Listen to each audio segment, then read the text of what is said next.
Today's question comes from in-house SEO in New Jersey, who wants to know, if you were an in-house SEO of an advanced level within a large corporation, what 3 things would you make sure you had included in your 2011 strategy?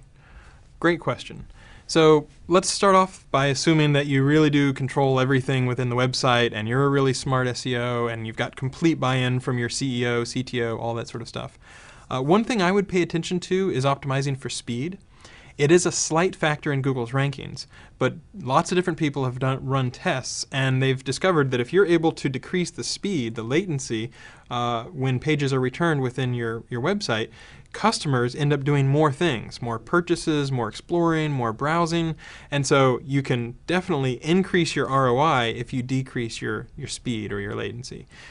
So I would try to make sure that you can make your site a little bit faster. That's one thing I would pay attention to. It can be as simple as minifying JavaScript or CSS, trying to merge includes, trying to make sure that your images are optimized. All relatively simple things, but they can have a very big impact on your bottom line when you start to think about real user behavior. The other thing is, I wouldn't necessarily assume that you really did have buy-in from your CTO, your CEO. It's very few cases that I've seen where you have a very large corporation that gives complete buy-in to SEO because they realize how important it is and how important search engines are. So another thing I would do is I would make sure that you had control of the CMS, the content management system. I would make sure that you really did have everybody on the same page, because in my experience, that needs to be renewed in an evergreen kind of way. You'll have new people come in who might not know about SEO. So an education program to sort of say, hey, here are the results that we've seen. This is why we invest in SEO. This is why it's a good idea. I would include that as part of your strategy.